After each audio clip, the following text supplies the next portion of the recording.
आज के इस वीडियो में अपन जिस क्वेश्चन के बारे में डिस्कस करने वाले हैं वो अपने के पास जेईई मेंस के 27 अगस्त 2021 के शिफ्ट फर्स्ट का क्वेश्चन है, जैसा कि आप लोग देख पा रहे हैं।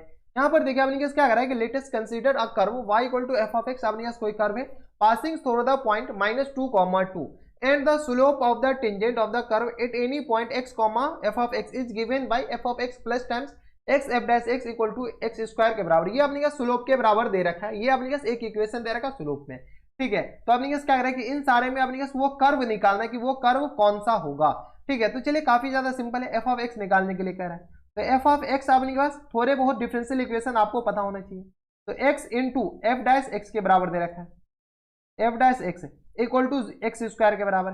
अब देखिए ये जो कर्व है y इक्वल टू अपने के पास एफ ऑफ एक्स के बराबर। इसका अगर स्लोप निकालेंगे तो dy अपॉन डी एक्स अपने किसके बराबर जाएंगे, तो dy अपॉन डी एक्स आ गया अपने पास एफ डैश एक्स के बराबर। इसको क्या कीजिए x और y में कन्वर्ट कीजिए। कैसे कन्वर्ट करेंगे तो अभी हम बता रहे हैं कैसे कन्वर्ट करेंगे। तो जहां जहां एफ डैश एक्स है वहां पर dy अपॉन डी एक्स लिख लीजिए, और जहां जहां एफ ऑफ एक्स है वहां पर y लिख लीजिए। तो एफ ऑफ एक्स की जगह अपने पास क्या आ जाएंगे y के बराबर, प्लस टाइम्स ये आ गया अपने पास x into D Y upon D X के बराबर, और इक्वल टू अपने किस बराबर जाएंगे एक्स स्क्वायर के बराबर। अगर आप गौर से देखते हो तो ये अपने पास लीनियर डिफरेंशियल इक्वेशन बन रहे हैं। कैसे, तो अभी हम बता दे रहे हैं। तो यहां से आ गया अपने पास x into D Y upon D x, और इक्वल टू अपने किस बराबर जाएंगे x square minus times y के बराबर, हाँ या ना। अब अपने पास यहां से क्या कीजिए एक्स को इधर डिवाइड कर लीजिए। जैसे एक्स को इधर डिवाइड करेंगे तो D Y upon D X equal to अपने किस बराबर जाएंगे, तो X square minus times Y और अपॉन में एक्स के बराबर, हाँ या ना। एक्स इधर है तो इधर डिवाइड हो जाएंगे। यहां से सॉल्व किया तो D Y upon D X equal to अपने पास आ जाएंगे X minus times Y upon X के बराबर। अब दिखा क्या डिफरेंशियल इक्वेशन, नहीं दिखा तो एक और स्टेप लिख देते हैं हम।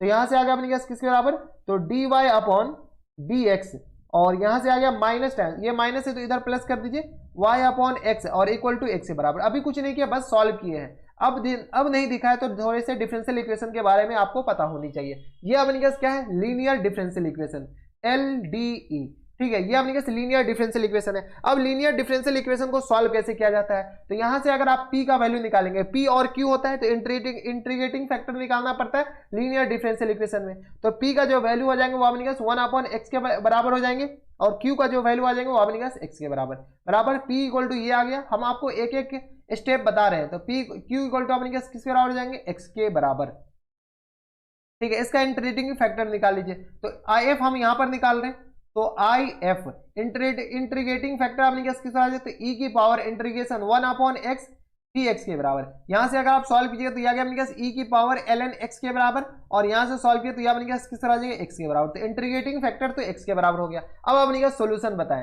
सोल्यूशन हम मान के चलते कि आपको लिखने आ रहा होगा। तो सोल्यूशन आ गया अपने पास q इंटू एक्स, तो यह आ गया अपने पास x into Y equal to integration p into किसके बराबर, तो x के बराबर। तो यहां से अपने पास ये आ गया x और इंटू एक्स, और इंटू में अपने पास किस तरह गया डी एक्स के बराबर। तो यहां से आ गया अपने पास x y equal to x square, और अपॉन में सॉरी एक्स क्यू अपॉन में 3 के बराबर। हम डायरेक्ट इंटीग्रेट कर रहे हैं एक्स क्यू अपॉन 3, क्योंकि एक्स स्क्वायर और प्लस टाइम सी के बराबर।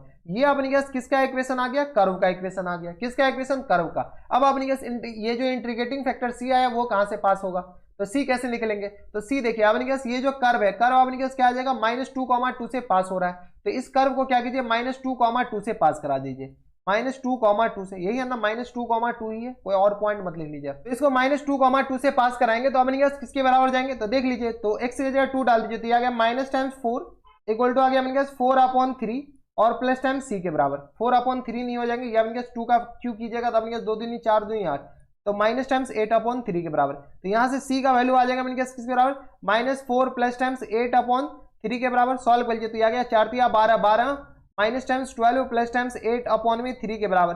यहां से अपने का सॉल्व किया तो ये अपने पास किस बराबर जाएंगे, तो ये आ गया अपने पास 12 में से 8 जाएगा तो 4 माइनस टाइम्स 4 अपॉन 3 के बराबर। कोई दिक्कत परेशानी हमारे सबसे यहाँ तक नहीं होनी चाहिए। तो c इक्वल टू आ गया -4 अपॉन 3 के बराबर। इसको यहाँ पर मत लिखिए, इसको हम इधर लिख देते हैं, ठीक है। इसको हम उठा करके इधर भेज दिए, ठीक है। तो c इक्वल टू किस पर आ जाएगा, अब इनके पास -4 अपॉन 3 के बराबर, यानी यहाँ से एक्स वाई इक्वल टू आ गया अपने पास एक्स क्यू अपॉन में 3 के बराबर, और माइनस टाइम c का वैल्यू आ गया 4 अपॉन 3 के बराबर, प्लस है तो यहाँ से माइनस। यहाँ से अगर थोड़ा सा सॉल्व कीजिए तो 3xy इक्वल टू आ गया एक्स क्यू और माइनस टाइम्स 4 के बराबर। यही अपने पास इक्वेशन हो जाएंगे। अब देखिए ये कौन से ऑप्शन में दे रखा है, ये अपने पास कर्व का इक्वेशन आ गया।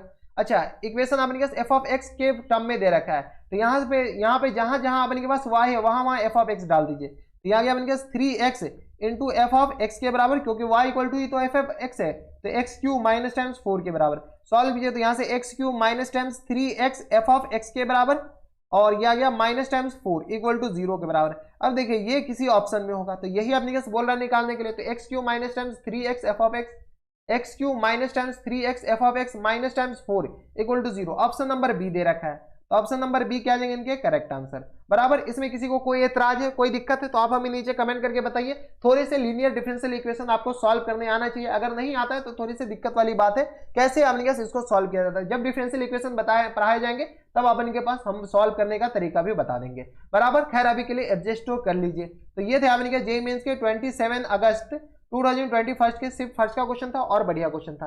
तो बस इतना इस वीडियो में। अगर आपको हमारे पढ़ाने का तरीका सही लग रहा हो तो प्लीज इस वीडियो को लाइक कर दीजिएगा, साथ में चैनल भी सब्सक्राइब कर लीजिएगा ताकि ऐसी इंटरेस्टिंग वीडियो आपको फ्यूचर में भी मिलती रहे। तो बस इतना इस वीडियो में। मैं आपसे मिलता है नेक्स्ट वीडियो में, तब तक के लिए stay happy, stay healthy and good bye.